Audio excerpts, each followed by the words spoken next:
आके लग जा करजवा से जान, प्रीतिया अमान हो गइल है, प्रीतिया अमान हो गइल। नमस्कार, भारत एक्सप्रेस यूपी देख रहे हैं आप। मैं हूं आपके साथ आकांक्षा त्रिपाठी।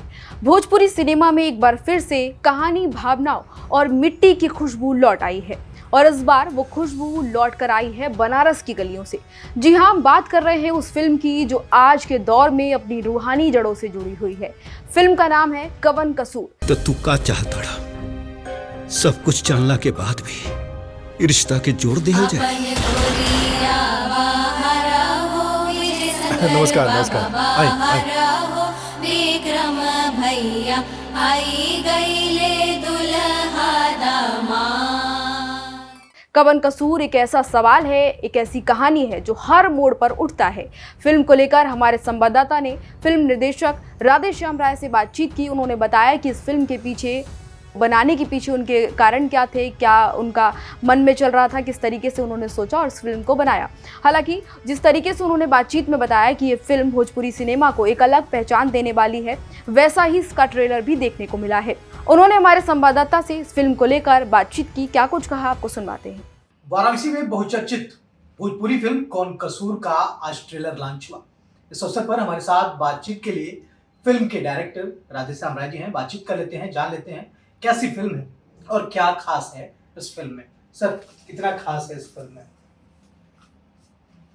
फिल्म खास इसलिए है कि भोजपुरी फिल्म में एक ये नई शुरुआत है लंबे गैप के बाद। ऐसा नहीं कि भोजपुरी में अच्छी फिल्में नहीं बनी हैं, एक दौर रहा है जिसमें बहुत अच्छी शानदार फिल्में बनी हैं और भोजपुरी सिनेमा का अपना एक शानदार इतिहास भी रहा है।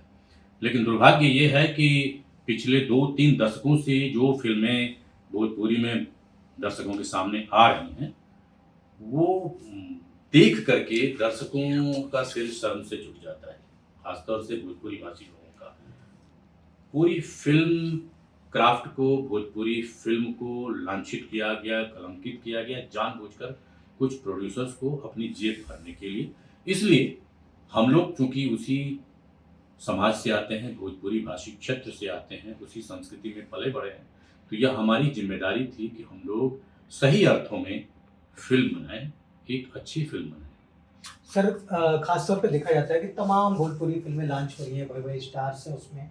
आपकी फिल्म अगर सिनेमाघरों तक लोग देखने जाएंगे तो क्यों देखने जाएं? भोजपुरी सिनेमा में जो तथाकथित स्टार हैं, भोजपुरी फिल्मों की दुर्गति भी उन्हीं स्टार्स की वजह से हुई है। और जो आप कह रहे हैं कि सिनेमा घरों तक ये भोजपुरी स्टार्स दर्शकों को खींच ले जा रहे हैं, तो ऐसा है नहीं। किसी भी भोजपुरी सिनेमा को मैंने सिनेमा हॉल में प्रदर्शित होकर के धूम मचाते हुए पिछले कुछ वर्षों से देखा नहीं है। भोजपुरी सिनेमा बन तो रहा है, व्यावसायिक रूप से उसकी बड़ी दुर्गति है। भोजपुरी सिनेमा का प्रोड्यूसर अपना हाथ जलाता है, घाटे का सौदा करता है, स्टार्स अपनी जेबें भर लेते हैं। लेकिन फिर भी चूंकि भोजपुरी भाषा में कंटेंट की इतनी बड़ी डिमांड है, इतनी संख्या, इतनी तादाद में लोग भोजपुरी बोलते हैं, भोजपुरी समझते हैं कि उनके लिए कंटेंट क्रिएट करने वाले चाहे द्वितीय दर्जे का ही कंटेंट बनाएं, उसको देखने वालों की संख्या कम नहीं होती। सर, चूंकि आप पूर्वांचल से आते हैं, पूर्वांचल वासियों के लिए क्या खास है इस फिल्म में? निश्चित रूप से पूर्वांचल भाषी जब इस सिनेमा को देखेंगे तो उनको लगेगा कि नहीं, सच में भोजपुरी सिनेमा कम से कम ऐसा बनना चाहिए। इससे बेहतर बने तो और अच्छी बात है, लेकिन इतना तो बनना ही चाहिए।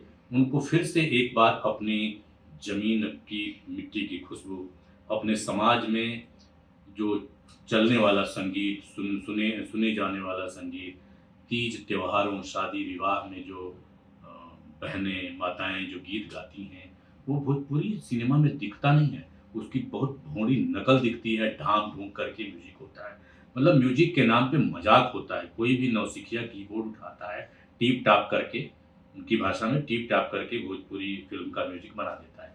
गाने वाले कौन लोग हैं? लोक गीत गाने वाले, और वो बेसुरी गायक जो ऑटो ट्यूनर का सहारा लेकर के सुरीले बनते हैं। अगर उनकी आवाज को ऑटो ट्यूनर हटा दिया जाए तो कोई सुन नहीं पाएगा। इतना कानफाड़ू, इतना बकवास, इतने बेसुरे लोग हैं वो। लेकिन फिल्म का जो संगीत होता है उसमें बड़ी साधना, बड़ी तपस्या होती है। उसमें एक एक इंस्ट्रूमेंट को बजाने वाला कलाकार वर्षों साधना करता है। उसमें जो संगीत रचता है, जो सब कुछ जोड़ता है, वो अपनी पूरी प्रतिभा उसमें लगाता है, अपने जीवन का निचोड़ लगाता है।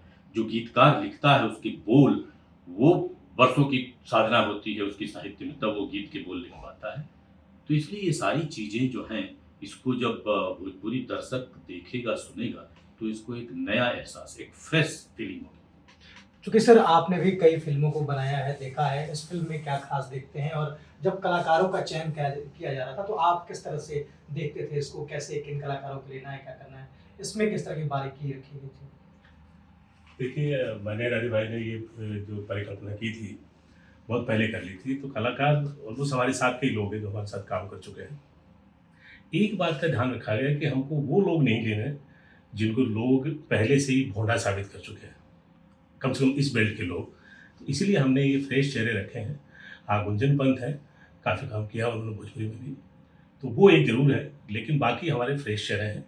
और हमारी ये कोशिश यही है कि इसको किस तरह से भोजपुरी बेल्ट में एक बार फिर से ये साबित करें कि अच्छी फिल्में बन सकती हैं। बहुत बहुत धन्यवाद सर।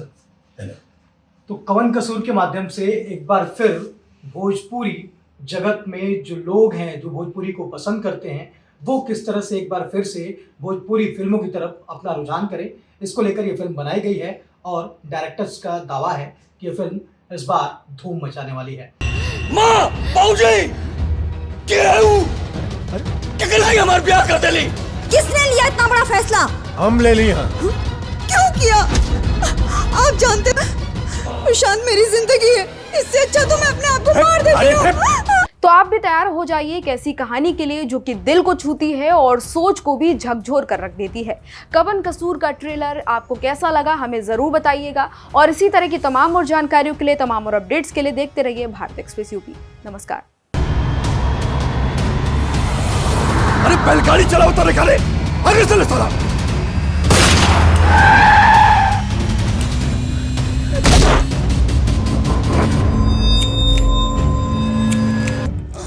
का हो हिब्बेदार साहब, बड़ा आराम से हासिल कर लेला तू इतना बड़ प्रॉपर्टी। विक्रम सिंह, अरे तुम क्या समझोगे रिश्तों की मर्यादा? बेईमानी तो तुम्हारे खून में है। मार गोली विक्रम सिंह, दिखाओ अपन मर्दानगी।